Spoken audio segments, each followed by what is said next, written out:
Assalamualaikum warahmatullahi wabarakatuh. Puji syukur kehadirat Allah Subhanahu wa taala karena atas rahmat dan karunia-Nya kami dapat menyelesaikan tugas ini dalam bentuk video presentasi. Kami kelompok 4 dari mata kuliah Audit dan Tata Kelola TI dengan anggota Bapak Abdul Malik, Bapak Handri Taufik, saya Rici Setiawan, Ibu Tanti Cahya Herdiani, serta Bapak Taufik Hidayat. Kami mengucapkan terima kasih yang sebesar-besarnya kepada dosen pembimbing, Bapak Dr. Insinyur Agung Budi Susanto, MM, atas bimbingan dan ilmu yang telah diberikan selama perkuliahan. Dalam video ini, kami akan memaparkan materi tentang pengelolaan sumber daya EDM 04 pada aplikasi COVID 2019. Kami berharap materi ini dapat memberikan pemahaman yang jelas dan bermanfaat bagi ibu serta teman-teman mahasiswa sekalian. Pada bagian ini merupakan presentasi struktur proses EDM 04, Insured Resource Optimization, dalam suatu sistem pengelolaan sumber daya. Berikut adalah penjelasan terperinci dari gambar yang ditampilkan. Pertama, kita akan mendapati pada bagian atas ini yaitu EDM 04. Kemudian di bawahnya terdapat EDM 04.01 Evaluate Resource Management. Kemudian EDM 04.02 Direct Resource Management. Dan EDM 04.03 Monitor Resource Management. Dan pada bagian ini masing-masing mempunyai aktivitasnya tersendiri, serta mengukur kapabilitas level dari level 2 serta level 3 kemudian level 4. Saya akan menjelaskan pada bagian EDM 04.01 atau Evaluate Resource Management, yaitu fokus pada evaluasi terhadap pengelolaan sumber daya. Aktivitasnya terdapat aktivitas 1, 2, 3, dan 4 termasuk dalam capability level 2 yang menunjukkan bahwa aktivitas-aktivitas ini masih dalam tahap dasar atau standar dalam evaluasi pengelolaan sumber daya. Sedangkan aktivitas kelima termasuk ke dalam capability level 3 yang mencerminkan tingkat pengelolaan sumber daya yang lebih terintegrasi dan efisien dibanding aktivitas sebelumnya. Lalu EDM 04.02 Direct Resource Management, yaitu berhubungan dengan pengarahan dan pengelolaan langsung sumber daya. Aktivitasnya yaitu aktivitas 1 dan 2 berada pada capability level 2, menunjukkan aktivitas dengan tingkat kemampuan dasar. Sedangkan aktivitas 3 dan 4 berada pada capability level 3, mencerminkan tingkat kemampuan yang lebih baik dengan pengelolaan yang lebih matang. Sedangkan aktivitas 5 berada pada capability level 4 yang menunjukkan tingkat kemampuan tertinggi dengan proses yang sudah sangat terukur dan optimal. Yang terakhir, EDM 04.03 Monitor Resource Management, fokus pada pemantauan terhadap pengelolaan sumber daya untuk memastikan semuanya berjalan sesuai rencana.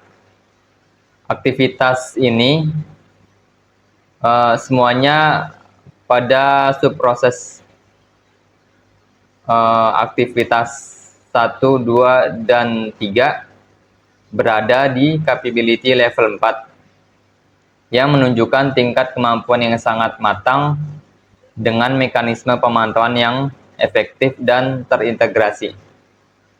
Kesimpulan dari bagian slide pertama ini, Struktur ini menunjukkan adanya pengelompokan aktivitas berdasarkan tingkat kapabilitas, dengan tujuan untuk memastikan setiap aktivitas dan pengelolaan sumber daya dilakukan secara bertahap, mulai dari dasar level 2 hingga tingkat yang sangat optimal level 4. Subproses EDM 04.03 secara khusus memiliki aktivitas yang semuanya berada pada level tertinggi.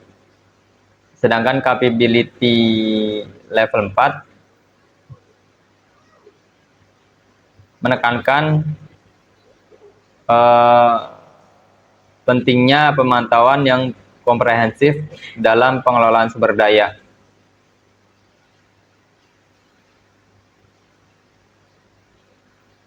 Kemudian kita akan menjelaskan pada slide kedua, yaitu EDM 04.01, Evaluate Resource Management, yaitu proses ini bertujuan untuk mengevaluasi kebutuhan sumber daya bisnis dan teknologi informasi secara berkelanjutan. Tidak hanya itu, proses ini juga mempertimbangkan opsi penyediaan sumber daya, termasuk strategi pendanaan, dan menetapkan prinsip alokasi sumber daya supaya kebutuhan perusahaan bisa dipenuhi dengan optimal.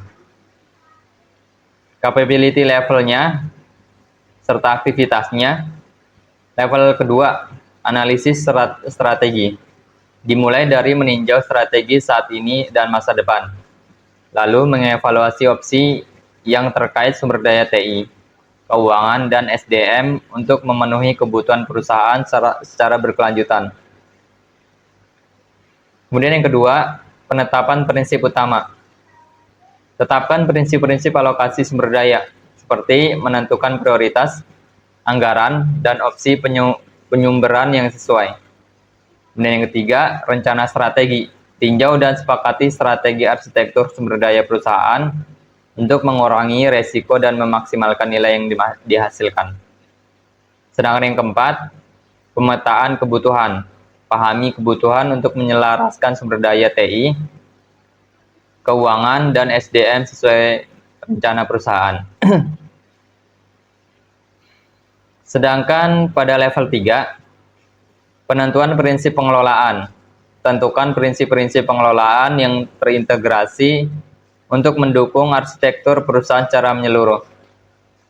Kesimpulan dari EDM 04.01 membantu perusahaan untuk memahami kebutuhan dasar mereka dan merancang strategi alokasi yang tepat agar bisnis bisa berjalan dengan efisien, fleksibel, dan berkelanjutan. Lalu kita akan menjelaskan slide ketiga, EDM 04.02, Direct Resource Management. Yaitu proses ini memastikan bahwa prinsip-prinsip pengelolaan sumber daya diterapkan dengan baik untuk mengoptimalkan bisnis dan sumber daya TI melalui economic life cycle. Capability-nya dan aktivitasnya terbagi menjadi 3 level. Level pertama adalah level kedua, penetapan tanggung jawab.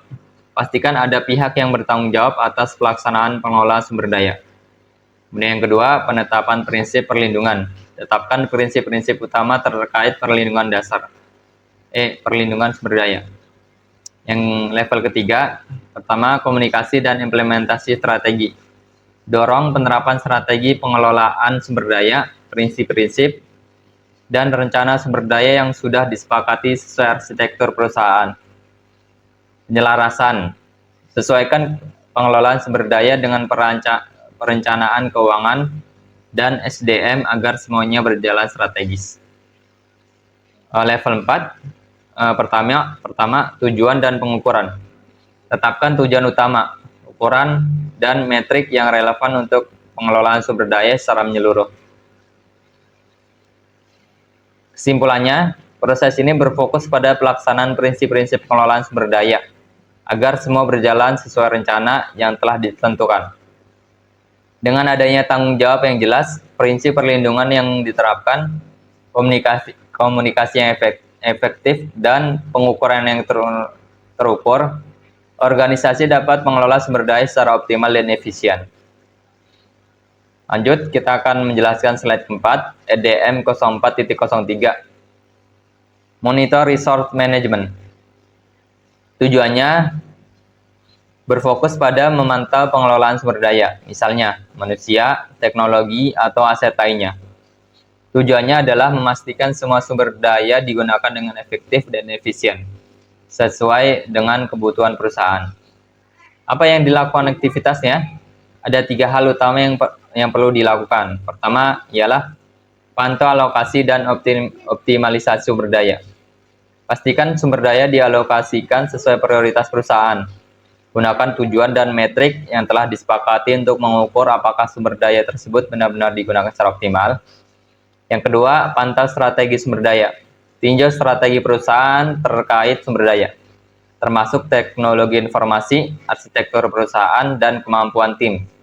Ini bertujuan memastikan semua kebutuhan saat ini dan di masa depan bisa terpenuhi dengan baik. Kemudian yang ketiga, pantau kinerja sumber daya. Lihat apakah sumber daya mencapai target yang diharapkan. Jika ada penyimpangan atau tidak sesuai rencana, cari tahu penyebabnya dan lakukan perbaikan untuk mengatasinya. Yang pada intinya, dengan memantau alokasi, strategi, dan kinerja sumber daya, perusahaan dapat mengidentifikasi masalah lebih awal dan memastikan semua berjalan sesuai dengan rencana. Ini penting agar perusahaan tetap efisien dan bisa mencapai tujuannya. Kemudian lanjut, kita akan menjelaskan tentang kuesioner untuk kuesioner untuk kasus judi online. Dan di sini diperlihatkan pertanyaan dari kuesioner dari capability level 2, 3 hingga level 4. Contohnya, apakah strategi organisasi saat ini telah mengevaluasi opsi penyediaan sumber daya TI, teknologi, finansial, dan SDM untuk kebutuhan pemblokiran situs judi online saat ini dan di masa depan? Nah, kita bisa memilih nih tingkat kemajuannya. Simbol N ini menunjukkan not achieved atau tidak tercapai. P ini menunjukkan partially achieved atau tercapai sebagian. L largely achieved, secara garis besar tercapai. F fully achieved, tercapai penuh. Nah, kita bisa memilih nih. Kita ingin memilih misalkan tercapai sebagian, misalkan. Kita bisa memilih P. Nah, ini contoh dari kuesioner yang dibuat dari Google Form,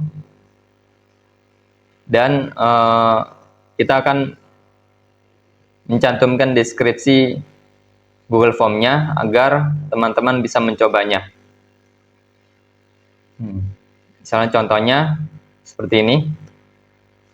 Di sini kita akan diminta untuk memasukkan nama, kemudian jabatan, kemudian departemen, serta divisi. Dan di sini ada pertanyaan-pertanyaannya. Kita bisa memilih mau yang nomor 1, not achieve, sampai nomor 4, fully achieve. Kita isi semuanya sampai selesai. Baik, mungkin demikian presentasi yang telah kami sampaikan dari kelompok 4, mata kuliah audit dan tata kelola. Kami berharap penjelasan ini dapat memberikan pemahaman yang baik dan bermanfaat bagi kita semua. Kami juga menyadari bahwa presentasi ini masih jauh dari sempurna, sehingga kami sangat terbuka untuk menerima kritik dan saran demi perbaikan di masa yang akan datang. Terima kasih yang sebesar-besarnya kepada Bapak Ibu dosen pembimbing, yaitu Bapak Dr. Insinyur Agung Budi Susanto, MM, atas bimbingan yang telah diberikan serta kepada teman-teman mahasiswa atas perhatian dan dukungannya. Wassalamualaikum warahmatullahi wabarakatuh dan sampai jumpa di kesempatan berikutnya.